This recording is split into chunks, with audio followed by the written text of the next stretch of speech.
So today I'm joined by the amazing Dr. V on Women's Health Matters podcast. She's based in America, in North Carolina. I hope I had that right. She's married with two children, and we were just discussing before we started the podcast that she's perimenopausal, just like myself, and suffering from all different symptoms that women go through. So I'm going to let her introduce herself and tell us about her amazing work that she's doing. Oh man, thank you, Lucy. Thank you for having me today. And hello, listeners. I am Benita Varnado. I'm a board certified OBGYN and a board certified lifestyle medicine physician. And I recently transitioned out of full-time OBGYN to really focus on helping women in a different way. Lifestyle medicine actually uses your lifestyle to prevent, treat, and manage disease. And for me, it's really the root cause of how to be healthy physically and mentally. And so I have programming around helping women with these issues, including finding meaning and how to incorporate wellness into their lives. As she said, I am a perimenopausal woman, which reading it in a book and living it is completely different. And so I look forward to our conversation today. Okay, so I write down questions as they come up. So tell us what OBGYN is. So OBGYN stands for obstetrician gynecologist. The obstetrician is the doctor that cares for a woman during pregnancy, after pregnancy. And the gynecology part is we can help women get pregnant. Okay. We also help with any female issues as far as issues with periods, breast masses, abdominal pain, hormonal issues. Depending on what hormones are out of whack, we might refer you to a specialist, a reproductive endocrinologist, which is a special form of an OBGYN.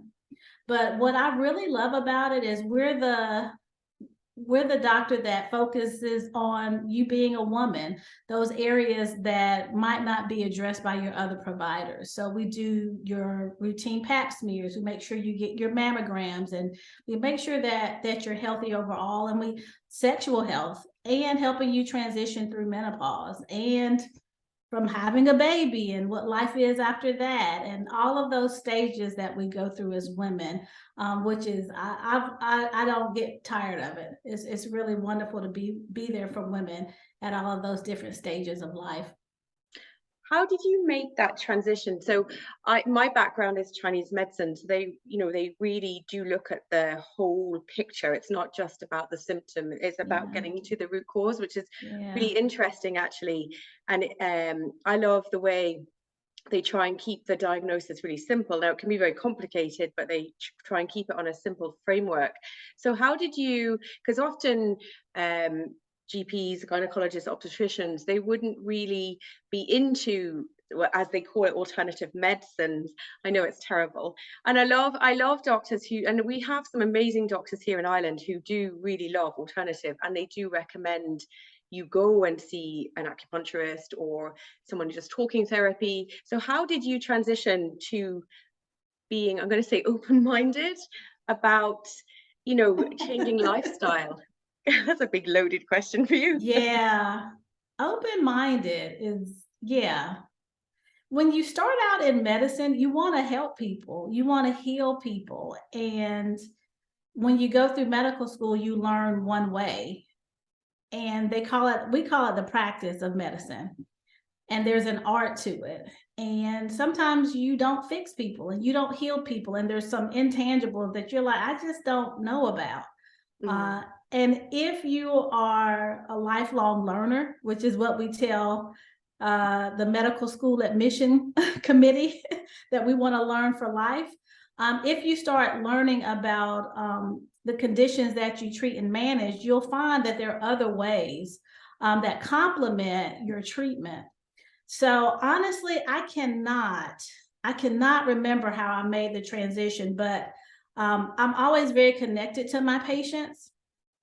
And I just, I wanted to be able to help them in a deeper way instead of, okay, let's just do a pap smear, get your mammogram, and you're out the door.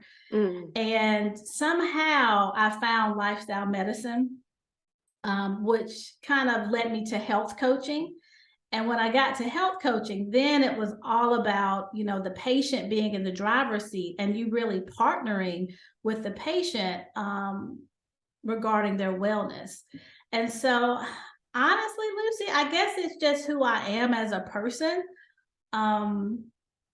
I realized I didn't fit in medicine anymore because of the time constraints and because of the box you kind of have to stay in. And I really feel like there is a need for medical professionals like myself going into these other areas and validating some of the science behind what they're doing and bridging that gap. So it's been really rewarding for me to learn something new. Yeah, that's amazing. That is good, because I think you have to, like, as I was saying before we started this, you need both. You need a medical doctor to examine what's going on internally. You need the testing. You need, as a mammogram, the smear tests, blood tests, Yes. because you need that, because that's something that I can't do. So it's incredibly important that you do need to keep seeing your GP, your obstetrician, your gynecologist. They're the same, but to keep seeing them, to keep yourself healthy. And I think a lot of women, I don't know if you find this, leave their own health to the last possible second. They're often dragging themselves into your clinic because they can't keep going anymore. That's why I created a podcast, because women would come to me after years and years of struggling. And I mean, taking an example, heavy, painful periods. Like, oh my God, yeah. They're horrible. They've been horrible, but their mothers were horrible. Their grandmothers were horrible, and they just thought it was normal. And it's not until the woman has to have pain medication to function and she's soiling her clothes at work that she finally comes in. And so the podcast was just a way for me to get it out, to say, hey, this ain't normal. This ain't right. I'm from the South. Yeah, that's okay. We say ain't, it's not right. It ain't right. And so, yeah, absolutely. And even when we know things aren't right, we still don't put ourselves as a priority. We try to manage it on our own. We try to patch it up. And I'm being honest, I'm speaking for myself too. We try to fix it on our own. And I really love that women are warriors and are protectors of their children. But sometimes I feel like that is to their detriment. And we need more balance in those areas. I actually 100% agree with you. I remember treating a young girl who came to me, who was about, it's a few years ago now, about 13 or 14, and she was lying on the bathroom floor every time her period came. Yes. And I was like, this is not normal. This should not be happening. And she was like, but it happens every month. I thought it was normal. Imagine a young girl at age 14 going through this for the first, like only a year of periods, and facing the rest of this for the rest of her life. Rest of the life, yeah. And having your mother see you on the floor, and I don't know that particular case, but having your mother see you on the floor and not getting you help because she didn't know that wasn't normal. She doesn't know, so she can't help her daughter get better. Yeah, it's true. And then I don't know, going to the doctor, and I don't know what it's like in America, but most young girls here get put onto the pill without investigating. And I don't know how you feel about that. What do you think about that scenario? Oh my goodness. So I just literally an hour ago just recorded a podcast with a young woman who it's probably like the woman we were just talking about, and how she got on the pill and that kind of disrupted her hormones. And I think it's a tool. I think it's a tool for some women. The condition that usually puts women on the floor during their periods is called endometriosis. And when it's pretty far gone, that's one of the more potent things that you can do to help a woman. But surely there are some alternatives. Again, I am learning. But one thing I do know is that our diet, what we eat, how we move, has a lot to do with contributing to some of these diseases. You know, we're eating meats that are, you know, pumped full of hormones, and, you know, that's affecting us. And so we're overweight, we're obese. Well, I'll say that for Americans, we're obese. And so we have more estrogen. And, you know, estrogen is something that feeds endometriosis. So while we have the pill as an option, we really do need to balance that with the other component of what can we change with our diet, our lifestyle, that will slow the progression of this disease down as well. Yeah, no, I agree with you on all of those points: diet, exercise, sleep, having fun. I always put having fun in there because they forget that one. You know, being That, serious. Yeah. yeah, that's one of the pillars of health. Yep, it's in there. So yep, I love the way you say that though, having fun. Yeah, that's so important, isn't it?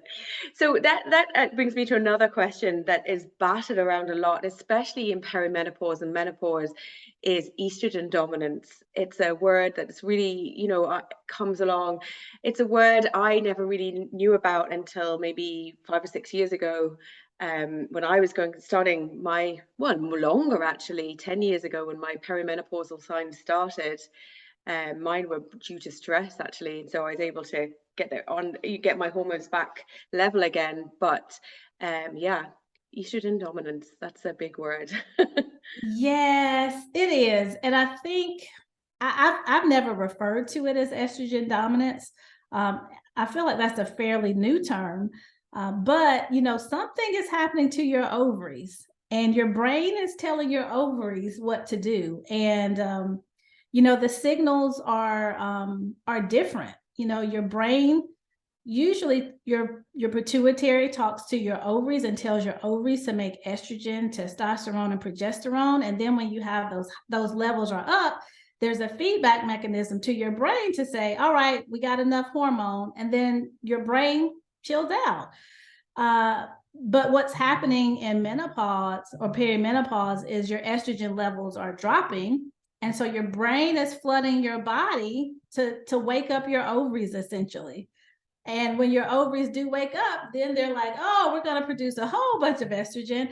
And we're doing this. We're hormonally not stable.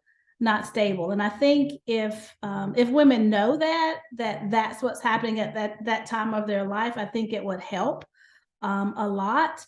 And just having some education that this is a transition.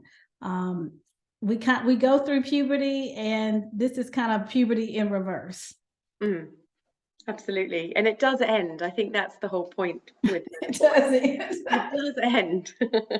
It's a good one. So that would lead me to the next question about HRT. There's so much controversy over HRT. Yeah. Should you take it? Shouldn't you take it? Is it safe? Breast cancer, all of those big things around HRT. What's your opinion on it? So again, I'm a traditionally trained physician, and I've seen some of the worst cases. I've had patients who wake up in the middle of the night and their pajamas are soaking wet, their sheets are soaking wet, they have to take a shower. That's a menopausal symptom, and that's severe.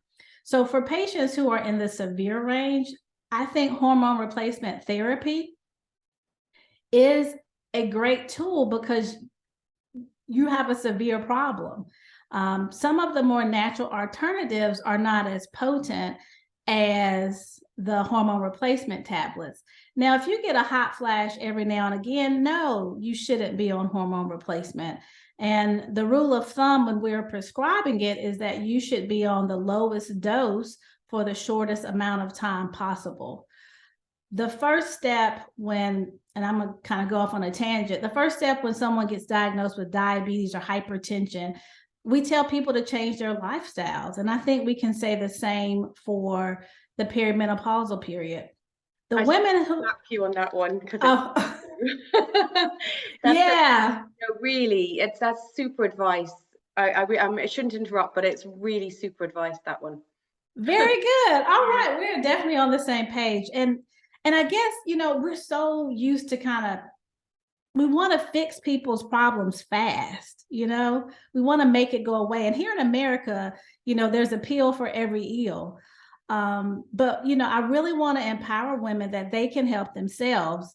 The healthiest, well, not the healthiest, I won't say the healthiest, but the women who do best transitioning through menopause are women who walk every single day, like walking. And there's certain inflammatory foods that we eat, like, certain vegetable oils and processed foods that really just contribute to overall dysfunction in our bodies. And I think if we had a little bit more knowledge about that, that would help. So to your listeners, I'm not saying that you don't need hormone replacement therapy, but if your symptoms are mild or moderate, consider the lifestyle approach first. If you're not sleeping at all every night, and you're one of those women that is really, your quality of life is disrupted, I think you can start with hormone replacement therapy and then consider other options. Regarding breast cancer, alcohol puts us at risk for breast cancer. And I never hear anybody telling women to cut back on wine. I never hear that. They don't. I know. I'm just saying. What did you want to say, Lucy? I said, thank goodness. Sometimes I need a glass of wine. Sometimes you need a glass of wine, but there are other things that definitely can put you at risk for breast cancer. And there are things that you can eat that can reduce your risk of breast cancer. So I think if you get the tool that you need to help you for that period of time, I think it's okay. I definitely don't think that it should be viewed as a mainstay and I'm going to be on it for the rest of my life. Yeah, I think it gets confusing. I again, like, I can't prescribe HRT because I'm not a GP, but I do know that, again, from my experience of seeing women coming into my clinic, that they, almost sometimes demand HRT because it's the only solution for menopause. They think it's the only solution, whereas there's so many, as you said, lifestyle changes that you can make, like walking. Like that's so simple, and so everybody can do that. Everybody can do it. Like, there's no excuses for not walking every day and making that time for yourself to do it. And I think, yeah, it's we come up with a million excuses. I know myself that if I don't exercise first thing in the morning, I will, and I don't like doing housework, I will tidy the house rather than exercise. It's so bad because I just can't. But if I have it done first thing, then it's yeah, and it's done. Then it's kind of like a job ticked off the box. Absolutely. Yeah. That's so important. And like you said, it's simple. It's simple in theory, but depending on how your life is set up, it can be challenging to incorporate that in. I'm trying to encourage women to get up early in the morning. If you are a mother, if you are a wife, if you are some other to someone else, that morning time is really your time to really focus on yourself. And you should do that every single day. But I will say there's some desperation for some women. And I don't take that lightly. I mean, I've even had patients, it was really interesting. A woman I'd taken care of for quite some time, and she started going through menopause, and she started having problems in large crowds. Like, she got very, very anxious. She went to a baseball game and she just felt like everybody was, caving in on her. And so her depression and anxiety was really out of whack because of of the hormonal changes. And so I think it is a case-by-case basis, but as you just said, everybody can walk, and exercise and what you eat is important. Yeah, no, I completely agree with you completely. And again, the fun element has to come in Having too. fun. So this is a question I often wonder myself. So you know your hormones are out of sync because you're getting hot flushes, maybe weight gain, particularly around that middle. The middle. Anxiety is a big one that really kicks in, and you can be the calmest person and suddenly, it creeps up a little bit. And again, I know that for myself, it kind of comes in, and I'm aware that it's changes going on in my hormones. I'm aware of that, but a lot of women aren't. Mhm. What is the best way of testing your hormones? Yeah, everybody always wants a test. And I get that. And there are some integrative forms of medicine, functional medicine, that will do like salivary tests to see how much estrogen you have. The test that we use in traditional medicine is we use an FSH, which is follicular stimulating hormone. And then we can check estradiol as well. But remember, I was previously said that your brain is talking to your ovaries. And so we kind of have this seesaw effect. So those tests aren't always that reliable because, it might be good one moment and you check a few weeks later and it's not. And so really, I like to go on symptoms of a woman. I will definitely really do a deep dive if a woman is presenting with perimenopausal symptoms and she's young, like she's in her 30s, maybe early 40s. Average age of menopause is 51. And menopause technically is when you have not had a period for 1 year. And so if there's a young person who is having these symptoms, and I dig into it. But yeah, there are lots of tests that I think are very expensive. I am not a specialist in that area.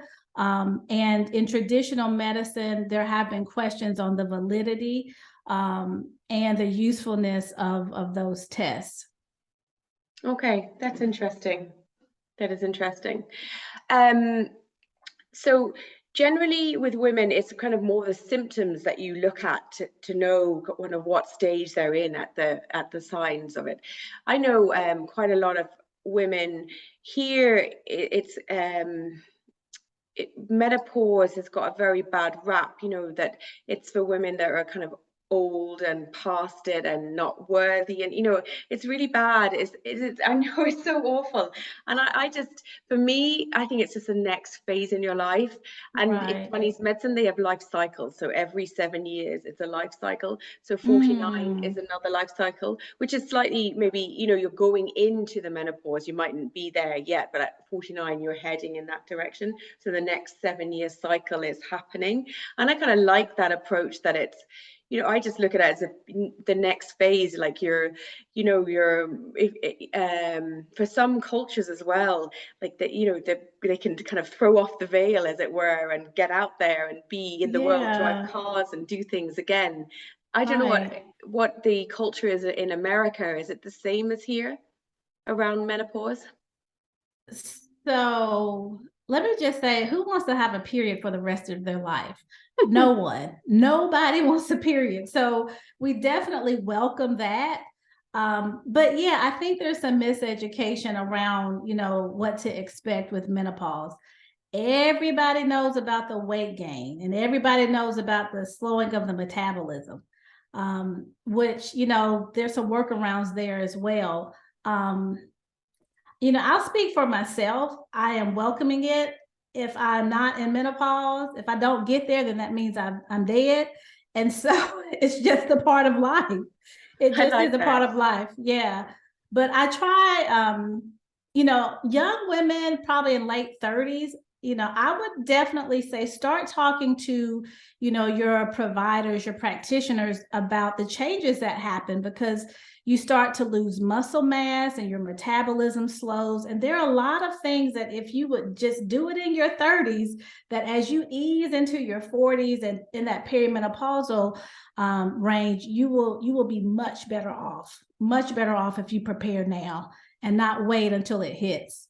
That is so true. That is, it's almost like when your period starts, that it's a healthy period, and then that continues on. So you get, that you can get pregnant and have a healthy pregnancy, and then on to menopause. Yeah, it's very true. But I think Yeah. if I went back and told my younger self, she'd be like, whatever.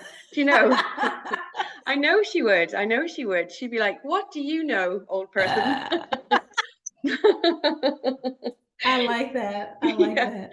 I think I definitely would have ignored myself as an older person, definitely. But it's true, if we could educate young women, young girls, this path of eating the right foods and Mhm. sleep and looking after themselves, that it would be, yeah, as you said, the transition would be so much better, much better. So Yes, you ma'am. mentioned about weight gain, and often women do a lot of fasting. Again, from Chinese medicine point of view, fasting would be better in the nighttime, from like 7 in the evening to 7, 8 o'clock in the morning until you break your fast and you have your breakfast. I think and it's sleep then is a way of losing weight. That's how they contribute it for their circadian rhythm. Again, from a Mhm. medicine point of view, what's your thoughts on like weight gain and foods for inflammational foods, because that puts pressure on the body as well. Yeah, it really does. And it puts pressure on us mentally, especially, here in America, we have a certain aesthetic that is held in high regard. And as you get older, you don't look like that anymore. And so I am not going to say I'm an expert in fasting and all of the weight loss trends. And some of them are trends or new methods. But one thing that we do know is that I'm glad you mentioned what you said about the circadian rhythm, because when you're not sleeping, that contributes to weight gain. I am a spiritual person. I'm a Christian. I believe there's a good Lord above that created us. And I just don't think he makes it that complicated. I don't think that we have to count and measure and do macros and micros and all of these things to live.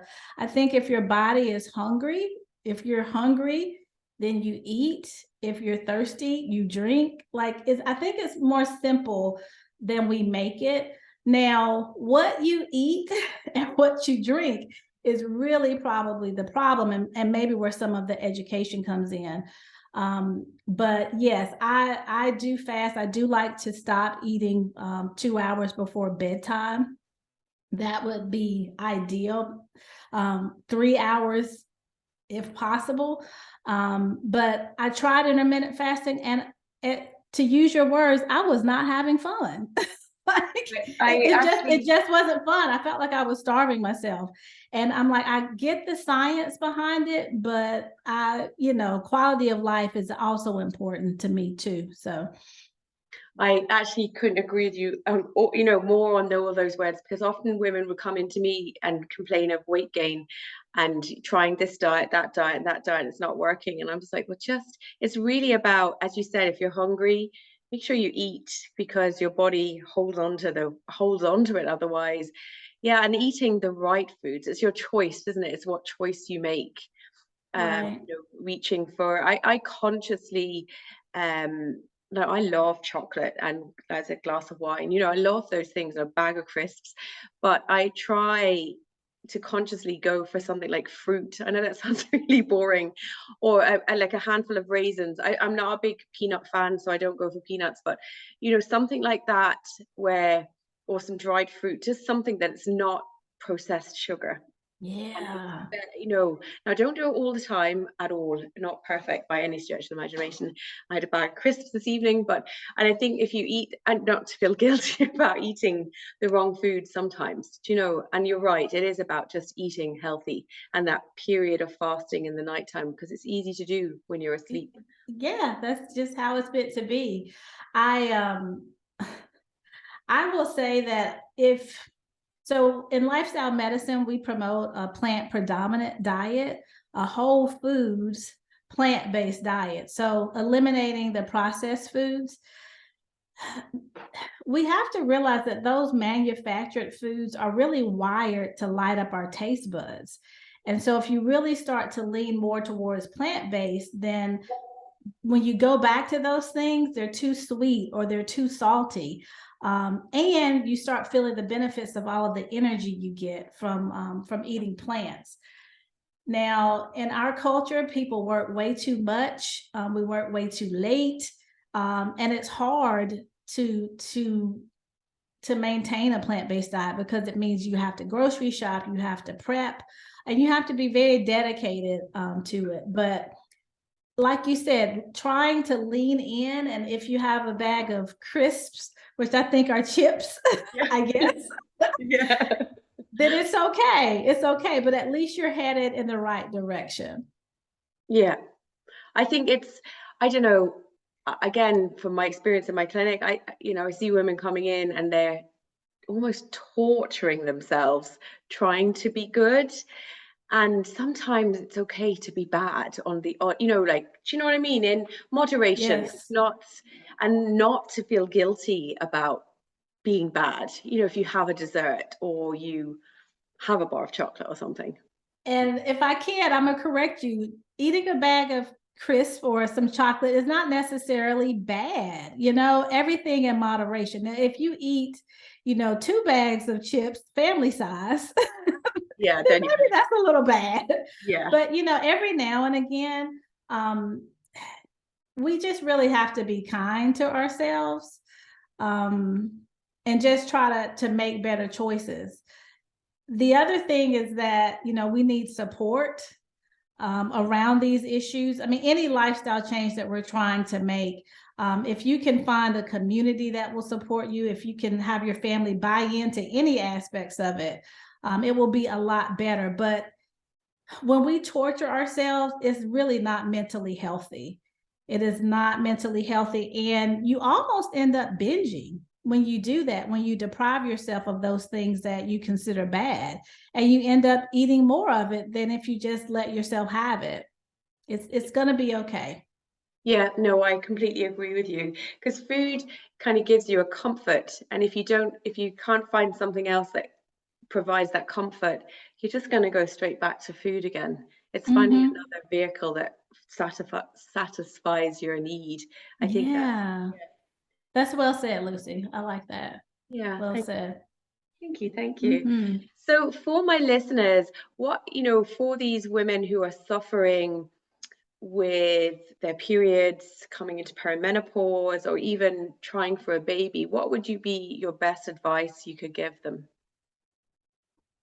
Ooh, the trying for the baby threw me for a loop because usually when couples are faced with that problem, I always tell them to mentally try to relax mentally and to not fixate and focus on the problem, to just see it as a journey, and which is hard to do. I did not have fertility issues, um, but what I would say is give yourself some grace, identify the problem, and recruit those people or groups that can help you figure this out. um, I think a good place to start is with your doctor if you're having problems. If you don't know what's normal, or if you even think that something's not right, and you don't like it or it makes you uncomfortable, I would encourage you to ask for help. And not necessarily from our girlfriends or from our family members, because sometimes they don't know. But I think as women, sometimes we just accept things.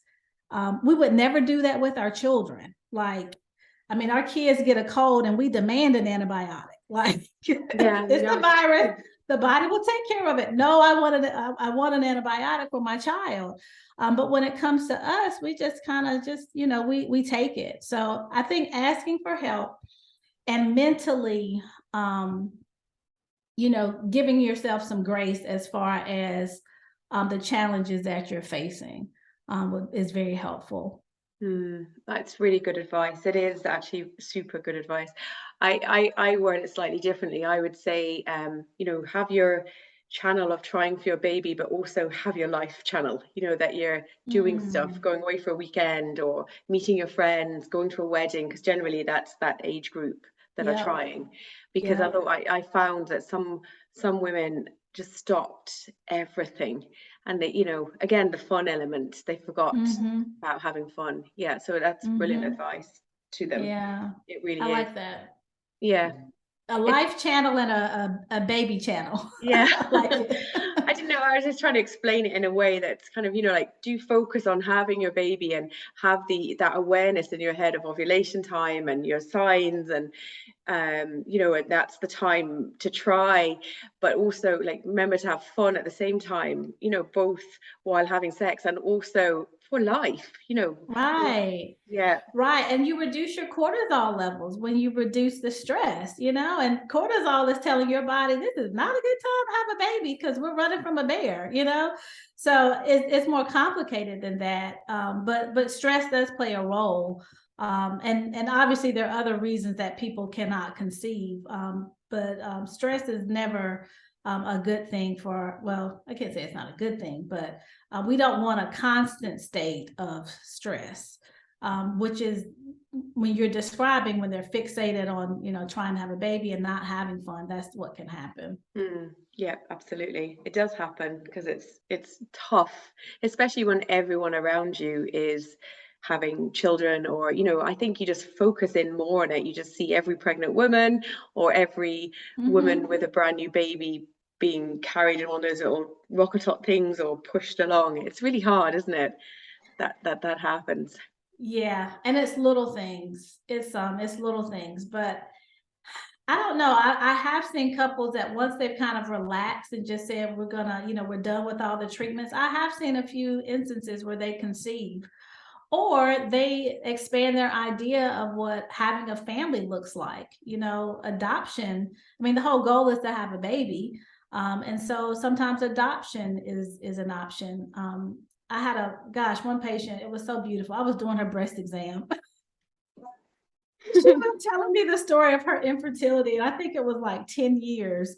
And she just finally surrendered and said, God, that's it, we're done. And it was like a few weeks later, her cousin, who was addicted to drugs, like could not take care of her children. And like she had 4 kids, like 2 weeks after she surrendered. Oh my And goodness. she always wanted to be a mother, and she's thinking being a mother is coming through her body, and immediately she was given 4 children, and she was so happy. She was so happy, and she was almost sad for the woman that didn't see it another way, that her heart could be filled in a different way and she could still be a mother. That is really beautiful. Yeah. I've heard similar stories like that where a woman has tried for so long, and I know a case where a woman tried for so long and her brother died, but he left 2 little boys. Yeah, and she Mm. became a mom to the 2 little boys alongside their mom, but their mom really needed her support. So the boys had Yeah. like 2 mums. Do you know, it Oh, was really lovely. I love those type of stories because there yeah, are that's beautiful. a lot of children out there that need a mum or a dad. Need a mom and a dad. Yeah. Absolutely need a mom and a dad. Yeah. Yeah, Yeah. will only be So, too delighted, so they will. exactly. So, on that amazing note, I'm going to say thank you so much for being a superstar guest. And if anyone, like from someone who listens to this podcast, can they contact you, or do you run a program? How can you help them? So absolutely. So first, if you want to hear more of the information and education we've talked about, you can go to my podcast, Office Visits with Dr. V, and it's on Apple Podcasts, Google Podcasts, and Spotify. I have a website, officevisitswithdrv.com, and there you can get all of the information about my coaching services, about my programs. I'm currently launching a program called Delivering Destiny, the prescription for your health and happiness, which really focuses on that meaning piece and having fun first, and then adding in the other health elements. And so I'm very accessible also on Facebook and Instagram. Gorgeous. Well, that'll be an exciting program to have, because I think you need those. I think as women, we, as we said right in the beginning, we try to do it ourselves, and I think we need a tribe of women to help each other. Yeah, exactly. Exactly. Community is so important. And I think we all saw that during the pandemic, the importance of connection. But there's studies that, they have studies that show the importance of connection and community. And when you feel alone, loneliness is a disease, and it can really affect your health in a negative way. So I'm doing a lot of great things. I love being an OBGYN, but I really just feel like I'm entering a new cycle of my career to help women really get to a point of their lives where they can, fulfill their dreams, feel their destiny, and just become a better version of themselves. Yeah, I love that. I love that, fulfilling your destiny. It's so true. Yeah. Absolutely, so true. Just one last thing before I let you go.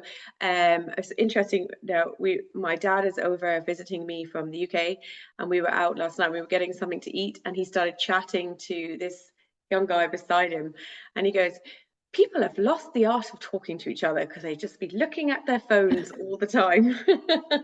And it's so true. And this young guy had to engage with my dad because he was talking to him, and he had to put his phone down and talk, and they were laughing, and he goes, "See, isn't that much better?" So it's true. Yeah, sometimes we need our older, wiser elders to help us, because they're not on the phone. No, exactly. They are barely on the phone, and so they still appreciate face-to-face connection. Absolutely. Totally agree with you. Okay, again, thank you very much for being a super guest, and I will add all those links in the hyperlink at the bottom of this podcast. Thank you so much. Thank you. Thank you, Lucy. My pleasure.